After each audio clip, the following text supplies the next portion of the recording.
Senhor. Quem achou, diga amém. Amém. João 5, Evangelho do Senhor, diz assim: algum tempo depois, havia uma festa dos judeus, e Jesus subiu para Jerusalém. Existe em Jerusalém, perto da Porta das Ovelhas, um tanque chamado em hebraico Betesda, tendo 5 pavilhões.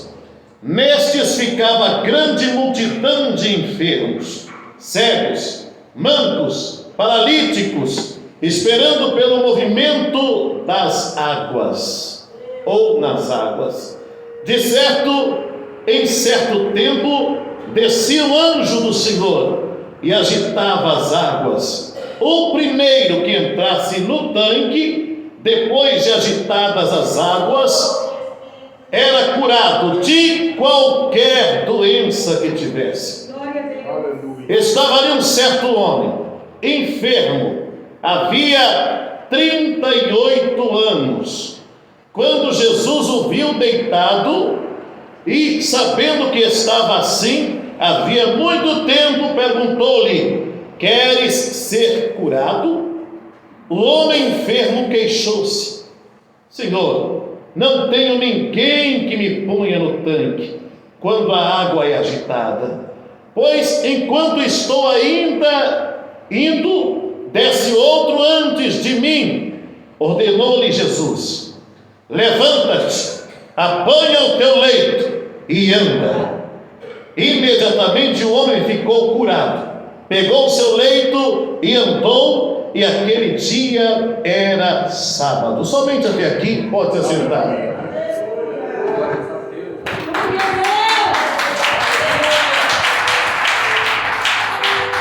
Essas palmas ficou muito xoxa. Pode dar uma palma boa para Jesus.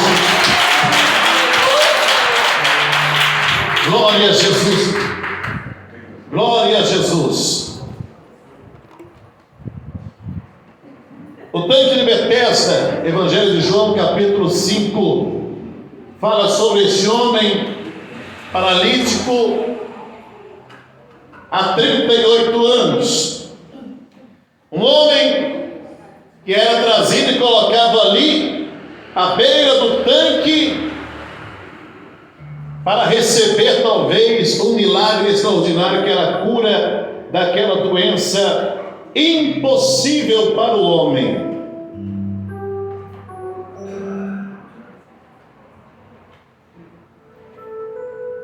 Hoje nós vamos entender uma coisa. Outro dia eu estava falando aqui sobre a mulher samaritana que tentava resolver a sua vida junto a um poço, quando na verdade a fonte estava do lado dela e ela não conseguia perceber isso. Hoje nós vamos falar sobre um homem que buscava um milagre junto de um tanque, enquanto a fonte estava também perto dele e ele não sabia disso. Esse homem, há 38 anos, sofrendo de uma paralisia, era colocado ali, naquele lugar que era uma espécie de hospital, a Porta das Ovelhas, tanque de Betesda, um dos tanques que havia ali em Jerusalém. Tinha o tanque de Siloé, que era logo na entrada de Jerusalém, aonde os viajantes, quando chegavam para a sua peregrinação, passavam no tanque de Siloé. Tem um milagre maravilhoso também que Jesus operou, utilizando as águas do tanque de Siloé. Quando ele diz, ele faz lodo com o pó da terra, com a sua saliva, coloca nos olhos de um cego e disse para ele: vai, lava-te no tanque de Siloé. E na mesma hora que ele lavou-se no tanque de Siloé, ele viu-se curado da sua mazela e da sua enfermidade também de nascença. O tanque de Siloé ficava na entrada de Jerusalém. tinha as peregrinações de pessoas que vinham de todos os cantos do mundo para adorar ao único Deus verdadeiro em Jerusalém. Vinha das suas longas jornadas, semanas, dias e talvez até meses, porque existiam festas que o judeu não deixava de ir. E esta era a festa da Páscoa. Mais de 2 milhões de pessoas se ajuntavam em Jerusalém por ocasião da Páscoa para adorar a Deus, para glorificar a Deus, para agradecer a Deus pela grande libertação que Ele operou no meio do seu povo. As pessoas chegavam ali com sentimento de gratidão, e os judeus que estavam espalhados por todo canto do mundo nessas 3 festas. Uma das principais era a festa da Páscoa, depois de falar das outras. Então eles vinham para adorar. Quando passavam pelo tanque de Siloé, se lavavam, se purificavam. Era justamente um tanque para purificação, um tanque para a pessoa poder se lavar, para poder tirar aquela poeira que o deserto deixou nele, aquela areia fina do deserto, para então poder adentrar a cidade, adentrar ao templo de Deus e adorar a Deus em Jerusalém. Mas o tanque de Betesda já era mais para o fundo.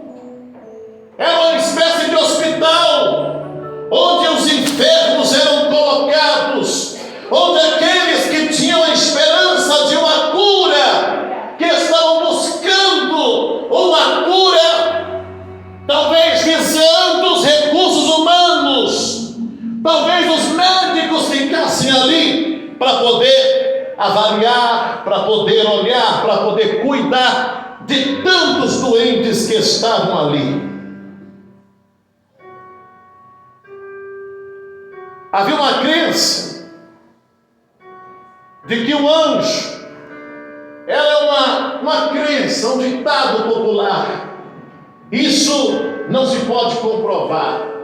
Nos originais não existe que de fato um anjo descia e agitava aquelas águas. O povo acreditava, porque as águas, de tempo em tempo, os sacerdotes abriam a comporta e as águas que vinham do tanque superior entravam por dentro do tanque inferior, e então havia um movimento das águas, mas quem era leigo e não entendia que aquilo simplesmente era um movimento do próprio sacerdote que estavam ali. Ali havia o templo, então o juntar das duas águas fazia com que elas se agitassem. Então pensavam, o anjo desceu e agitou as águas. Também não há informação de que alguém tivesse sido curado por aquelas águas que se agitavam, mas alguém acreditava assim. Alguém pensava que viu um anjo para agitar aquelas águas. Alguém pensava que o poder estava no tanque de Betesda para a cura de qualquer enfermidade.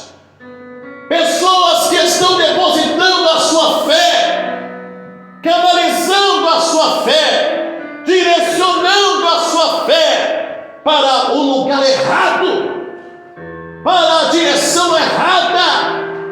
Tem uma fé muito bonita, tem uma fé genuína, tem uma fé até grande, mas em algo que não tem poder para resolver a situação. O poder não estava no tanque chamado Betesda, o poder estava na mão de um homem chamado Jesus, que as pessoas conheciam como Messias e Filho de Deus. E não há poder fora das mãos desse Jesus. Quem busca poder, quem precisa de poder, quem quer ver poder, precisa olhar para as mãos daquele que tem mãos estendidas para abençoar. Só nas mãos dele tem poder para resolver qualquer tipo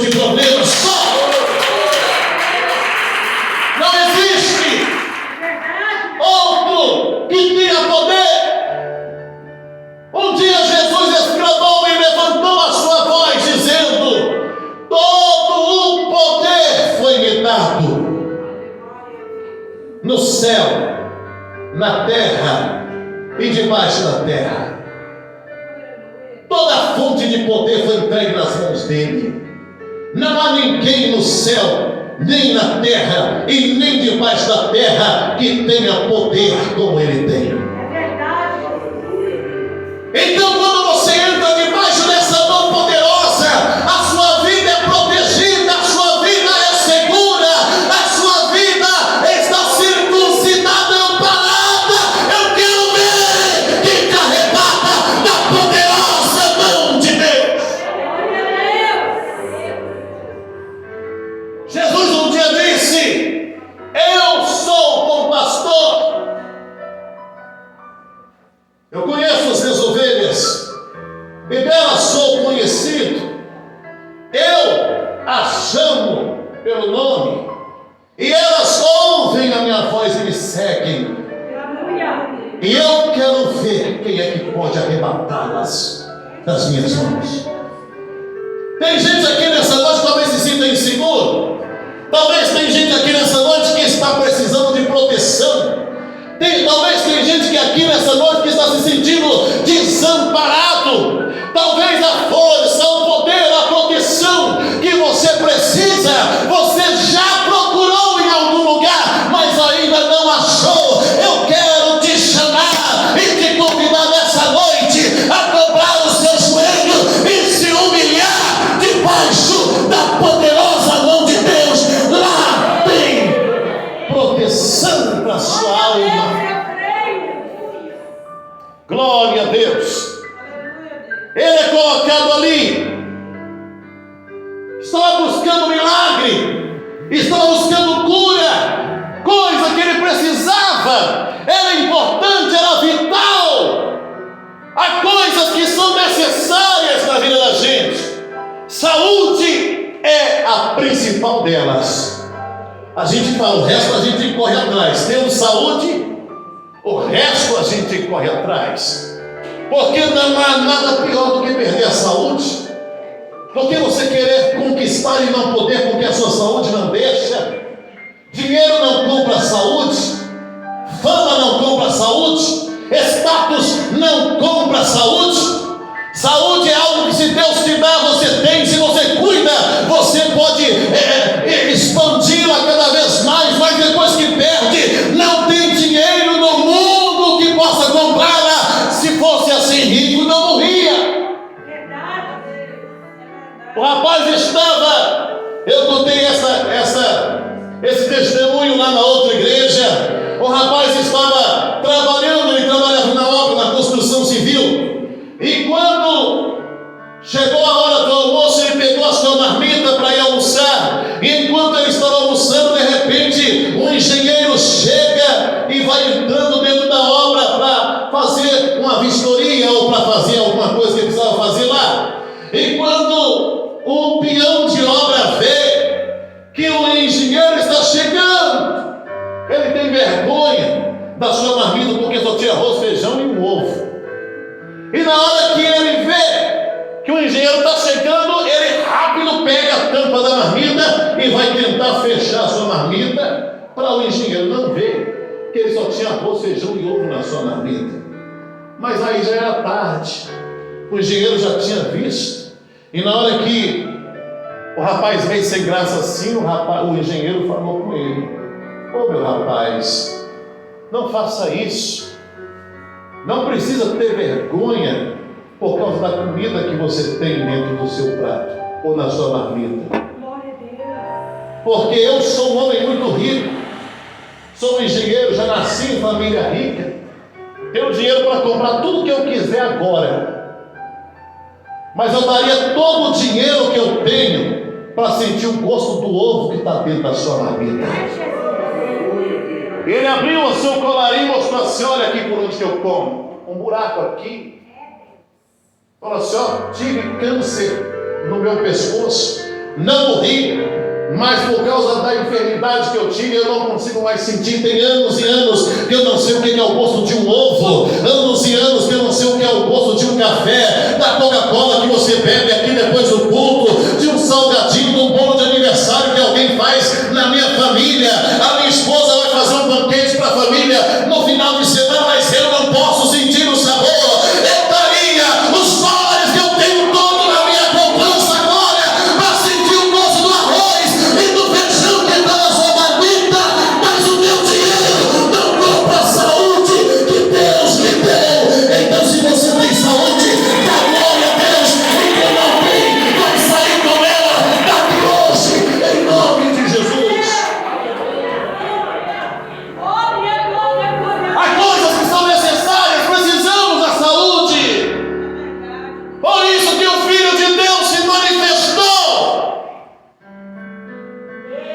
porque pelas suas pisaduras nós somos curados. Glória a Deus.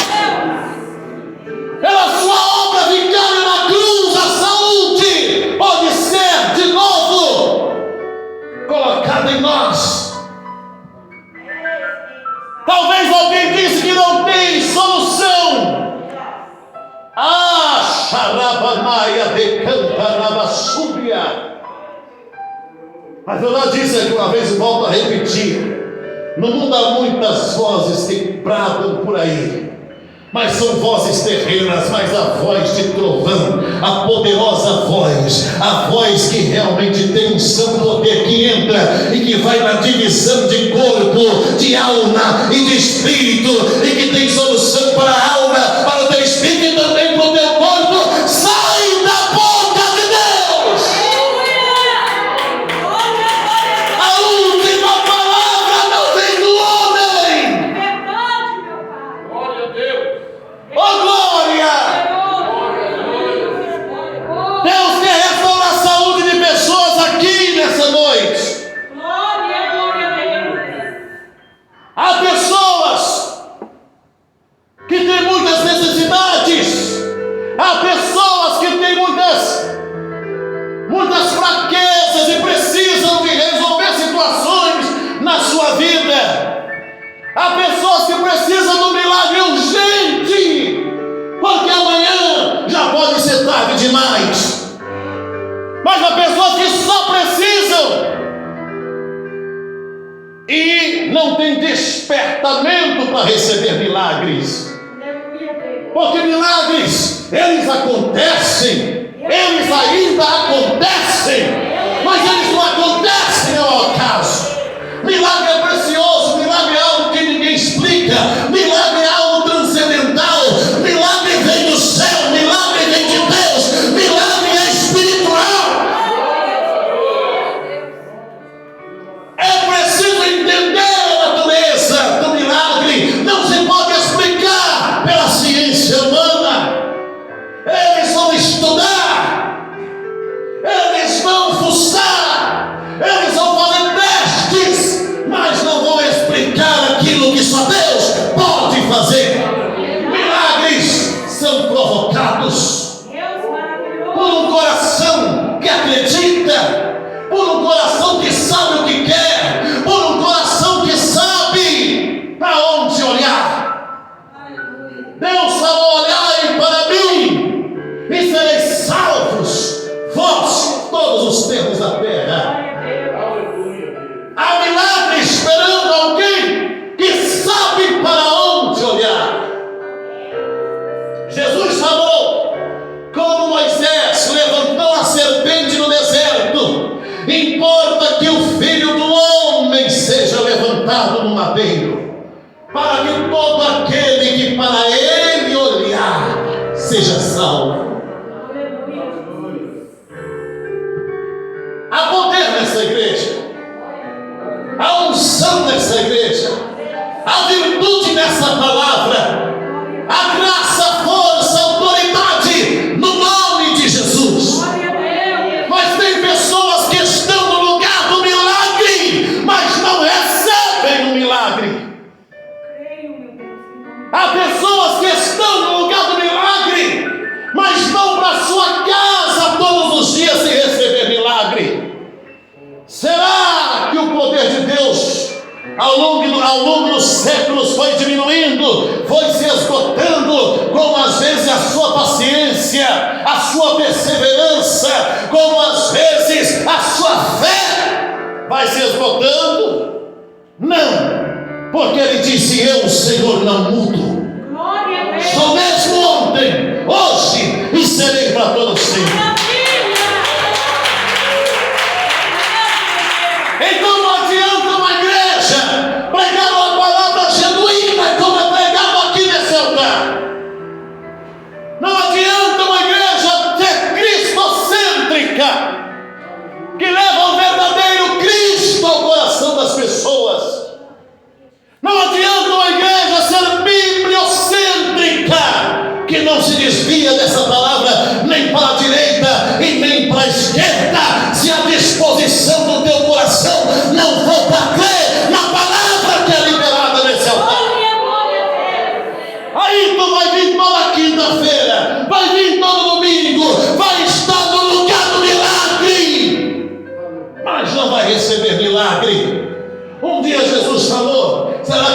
voltar, ainda acharei fé na terra, porque o que vai esgotando não é o poder de Deus, o que vai esgotando é a fé no coração do povo.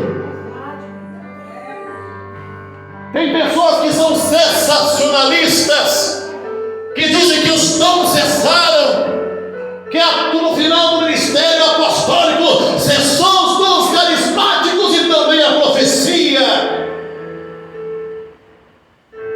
Mas nós somos continuistas, cremos que o Espírito de Deus ainda age, cremos que o Espírito de Deus ainda fala, cremos que o Espírito Santo ainda revela, cremos que Ele ainda batiza com o Espírito, cremos que Ele dá dons espirituais, cremos na operação das maravilhas, cremos na operação de milagre. O Espírito de Deus não mudou, o poder de Deus não mudou, o fogo continua ardendo sobre o altar. O que Deus precisa é de coração que seja apto a acreditar. Hoje você está no lugar do milagre. Mas será que você sai daqui hoje com o teu milagre? Creio, meu Deus, em nome de Jesus. Tem coisas que não dependem só de Deus. O Senhor é Deus. Deus, Ele trabalha 50 a 50%. 50% é a parte dele, mas 50% é a sua parte. Na parte de Deus não tem falha. Esse problema que está no sangue, Ele pode curar. Esse problema que está nas córneas, Ele pode. Esse caroço que apareceu no teu corpo pode desaparecer. Esse diagnóstico que o médico deu pode ser reduzido a nada. Essa doença que está aí, ó, que te acompanha desde a infância, não pode ficar de pé. A gente canta: não há ferrolhos, nem portas, não há doença, nem culpa. Glória a Deus. Não fica de pé. Eu creio em nome de Jesus. Ele tem poder para entrar dentro do seu corpo, nas juntas, nas medulas, nos nervos, no artério, no alto da cabeça, até a planta do pé. Fogo desce do céu e cura a sua alma, cura o seu corpo, cura o teu sangue, cura o teu órgão, cura a tua pele. Há poder no nome de Jesus. Aleluia, Jesus. Olha que coisa interessante. Jesus vai chegando para aquele homem por uma missão. Não foi ali por um acaso. Jesus, como quem chegava para a festa da Páscoa, deveria passar pela entrada do tanque de Siloé, mas ele passa pela porta das ovelhas e ele vai direto para o tanque de Betesda. E ali tinha muitos doentes. Mas Deus tinha o foco em uma pessoa. Os olhos de Deus estão procurando pessoas. A Bíblia diz que os olhos do Senhor procuram os fiéis da terra. E a Bíblia diz que Deus procura verdadeiros adoradores. Tem hora que Jesus começa a passar no meio das ovelhas. Ele entra pela porta das ovelhas e começa a sondar. Ele passa por um, ele passa por outro, e ele vai sondando, porque eu olho para a sua cara bonitinha, e glória a Deus, porque você é a imagem de Deus. É lindo como Deus é, mas eu não posso ver além da sua beleza, da sua fisionomia. Mas Deus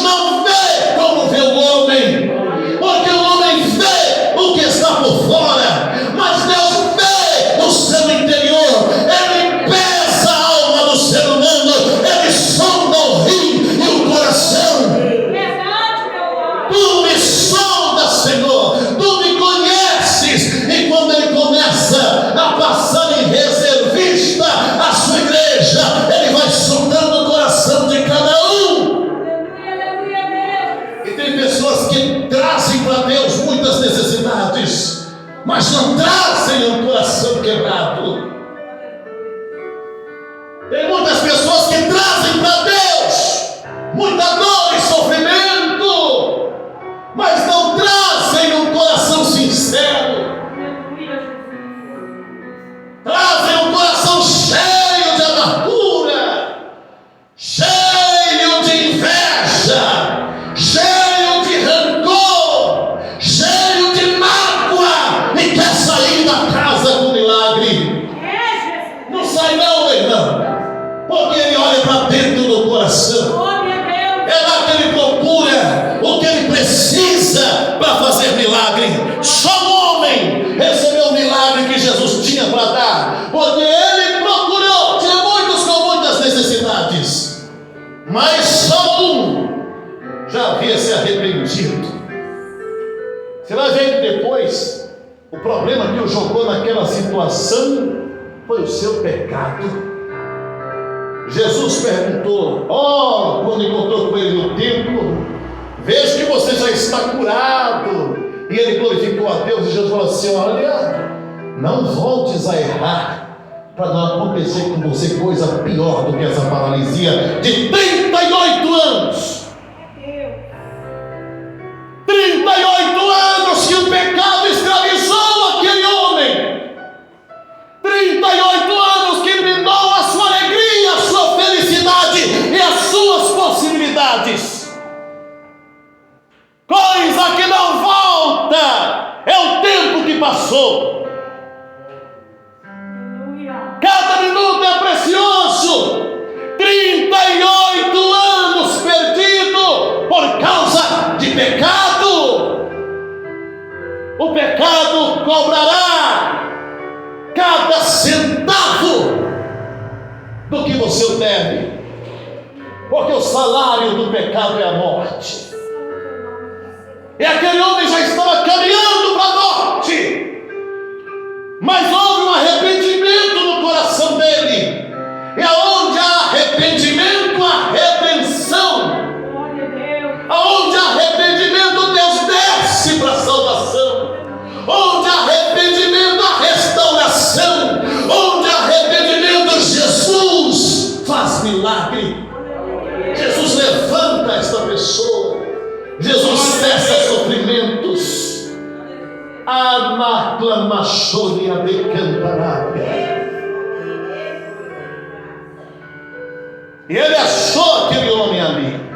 E na hora que ele achou aquele homem, Jesus pergunta para ele: moço, você está querendo ser curado? É para isso que você veio aqui? Só tinha duas respostas para esse homem dar para Jesus: ou sim ou não. Mas ele inventou uma terceira resposta e disse: Senhor, toda vez que o suposto anjo desce nesse tanque e agita as águas, eu não tenho ninguém que me pegue, me jogue nas costas e me jogue rapidamente lá, porque é um milagre por vez. Ninguém nunca sabe que hora que essas águas vão ser agitadas. Ele foi sincero, porque as coisas que aquele homem viveu talvez afastou todo mundo dele, porque quando você está bem, você tem amigo. Quando você está bem, tem pessoas ao seu lado. Quando você é uma pessoa que trabalha, pessoas desfrutam do seu trabalho. Mas se você for uma pessoa que dá trabalho, ninguém quer ficar perto de você. Um paralítico que andava há 38 anos, ou que vivia 38 anos sem andar, ninguém queria cuidar, ninguém queria tirar do seu bolso para investir nele, ninguém queria ser amigo de uma pessoa dessa. E agora, na hora que ele precisava, na hora que ele, o suposto milagre estava próximo dele, ele estava ali com a sua fé voltada para o lugar errado, estava no lugar errado, estava dependente das pessoas erradas. Por isso nada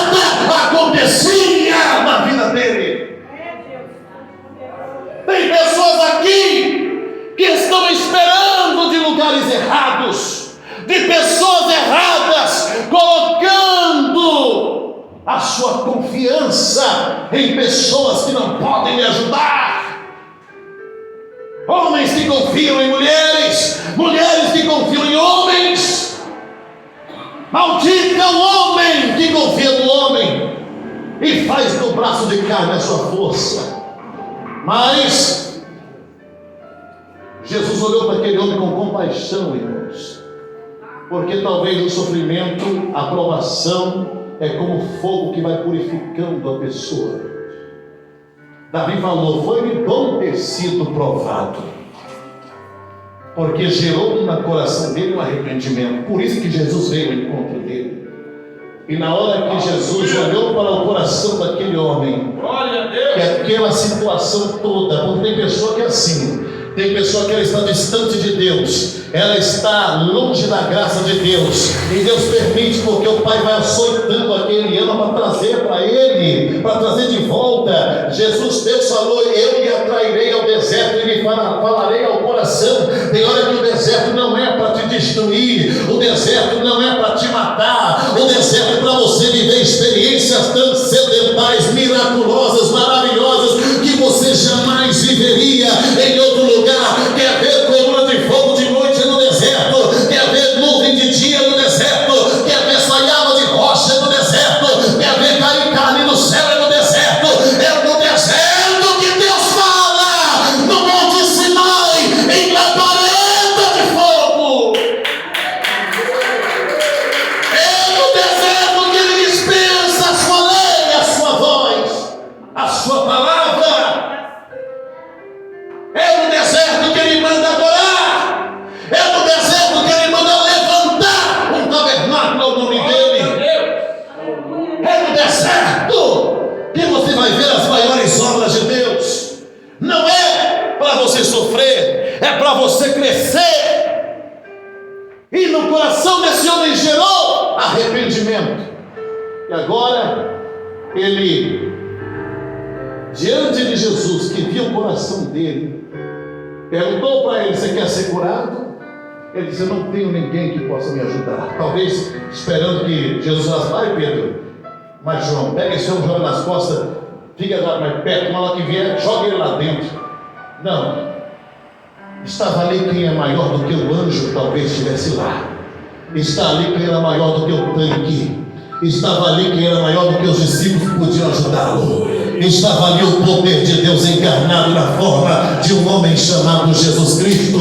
E ele disse: onde estiver 2 ou 3 reunidos em meu nome, ali eu estarei no meio deles.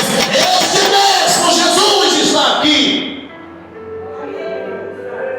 E aquele Jesus olhou para aquele homem e com uma voz de trovão ele disse 3 verbos: levanta, toma e anda. Aleluia. Na mesma hora, um milagre ocorreu na vida daquele homem. Porque Deus não precisa de mandinga, de varinha de cordão. Ele não precisa de rituais. Tudo que Deus precisa é da sua palavra. A palavra de Deus é poder. A palavra de Deus é poder. Quando Deus fala, nada fica de pé diante da palavra de Jesus. Alguém disse: Senhor, eu não sou digno de que tu entres debaixo da meu telhado, mas se tu mandares uma palavra, basta uma palavra apenas. O mundo, o seu sistema, o inferno, as portas do inferno caem diante dele. Então, meu irmão, guarde essa palavra, nosso tempo já acabou. Tire a sua visão do homem. Ele não pode fazer nada por você. Verdade, meu Pai. O homem pode até ter boa vontade. Às vezes a gente tem até uma boa vontade, às vezes até agradável, mas perfeita é a sua vontade de Deus. Submeta-se à vontade de Deus. Abandona o pecado. Arrepende-te. Porque o teu pecado vai te deixar assim, ó, sempre parado, sempre caído, sempre à mercê, caminhando para a morte. Sem arrependimento você não chegará a lugar nenhum. O que tinha deixado aquele homem naquela situação foi o pecado dele. Que pecado é esse? Eu não preciso saber. Quem precisa saber é só você e Deus. Mas Deus está olhando para o teu coração agora. Glória a Deus. E Ele está querendo ver se há pelo menos um pouco de arrependimento dentro de você. Ainda dá tempo. 38 anos se perderam. Talvez você está aí com 40, com 50, com 60 anos. Mas enquanto a vida há, Esperança. alguém ouviu a voz dele e se arrependeu no último momento da cruz e disse: Senhor, lembra-te de mim quando entrares no teu reino. Ainda tinha vida ali. E Jesus disse: hoje ainda estarás comigo no paraíso. Maravilha de Deus. Com esta palavra eu agradeço a oportunidade e você pode aplaudir ao nome do Senhor e dê glórias ao nome dele. Agradeço ao pastor Ailton, a essa igreja, por esta rica oportunidade em nome de Jesus. Aleluia, Deus. Glória a Deus. Oh, maravilha de Deus. Aleluia. Glória a Amém. Deus. Amém. Glória a Deus. Temos aí a palavra do Senhor, que Deus possa falar Aleluia. ainda mais em nossos corações. Amém. Aconselho os irmãos a consagrar mais a vida.